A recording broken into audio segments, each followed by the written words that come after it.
He said, "You better move." Somebody actually said, and he died. I didn't know. Oh.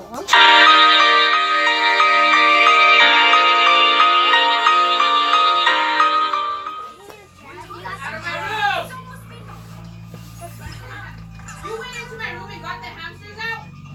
I just asked. Where are the boys? Come on. We gotta get to the museum before the last stroke of midnight. Who the fuck got the gerbils, man? Who got them out? Chris. Every summer, me and my best friend Rebecca go to sleepaway camp. So basically, the third day into camp, a girl woke up in the middle of the night, crying. Everyone woke up and asked her what was wrong. She was white as paper and she had looked like she had just seen a ghost. She said that she had just seen 3 creepy children sitting in the middle of the floor holding hands. Everyone started screaming, but I didn't believe it. Until a girl chimed in and said, "Wait, you've been seeing that too? I thought it was just a dream." Then everyone started going crazy and a camp director even had to come in and check on us. So the next day in archery, we went up to a trusted counselor and we asked her if there were any camp legends about creepy children showing up in the middle of the night. She told us that it wasn't a legend and it was true. 50 years ago, when the camp was originated, there was a crazy cook. He chopped up the children, apparently, and baked them into chicken pot pies.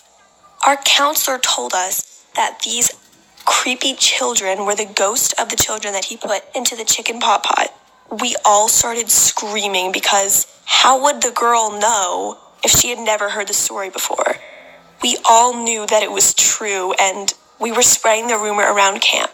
So that night, when we all went to bed, we kept our flashlights on under the blankets and we waited for our counselors to go to sleep. We looked over the covers at 12 o'clock and in the middle of the floor, there were 3 children holding hands and chanting weird rituals. We all started freaking out. We jumped off of our bunk beds. Most of us fell. And a counselor woke up and she said, Watch this, Frankie. Watch this, quick. Wait. Wait a second. That's just my cousin. I'll be back. Okay, so as I was saying, that was just my cousin. I'll be back. So yeah, continue. started screaming at us. And apparently it was 3 boys from the boys' cabin that were pranking us because they had heard about the rumor. They were suspended from camp for a week. I mean, like, that's a pretty good punishment if you ask me. So, yeah, that's my crazy camp story. Charles! You weren't playing with it. Yeah, because I just said down so I can get up. Stop. Charles, My story begins in the year 2017, where me and my friend Alicia were on Snapchat, and I had a really big crush on this hockey boy at my school. He was really sweet, he was really nice, helpful, and I really liked him. I wanted to confess to him, but was way too scared. So one day in summer, me and my friend Alicia were going across his name, and she's like, "Hey, why don't we confess to your crush?" I'm just like, "Wait, what?" She's like, "Well, you always wanted to, right?" And I'm just like, "Yeah, of course I wanted to, but I don't want to confess today." She's like, "Come on, you want to let him know, right? And if you don't tell him, he'll never know." And I'm just like, "You know what? Okay, let's do it." So we got my phone, and she did most of the texting because I was too nervous. She did a long paragraph saying, "Well, I've liked you for a really long time now, and hopefully we can get to know each other, and if it's okay, you don't like me." And I'm just like, "Wait, before you send it, I want to read it." And then she sent it. And I was like, "What have you done? You just blew up the whole universe with me in it." And she's like, "Don't worry, I sent it." And I said to her, "Well, he doesn't know that."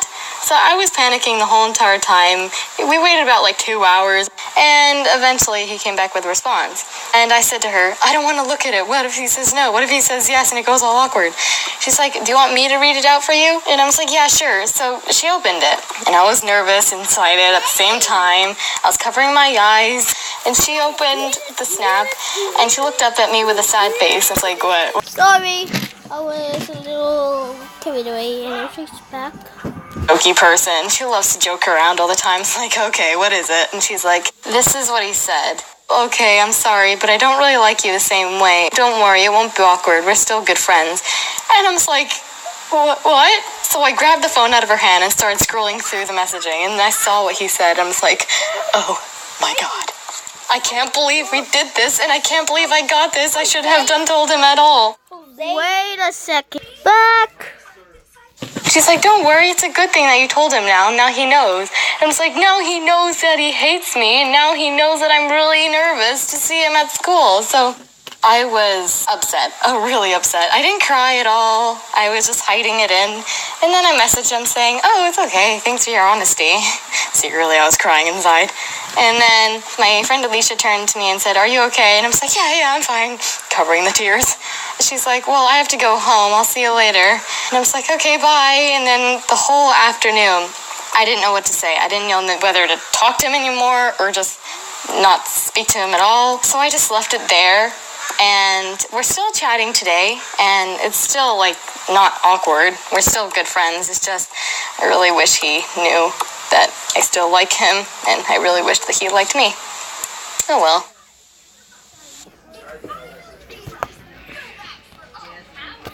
well. Okay, well, after reacting to Story Booth and Gotcha Life, because that's the only thing I have, like picture watching it. That's it. If you hear my TV the whole time, do you want to know what's on? It's PJ Masks.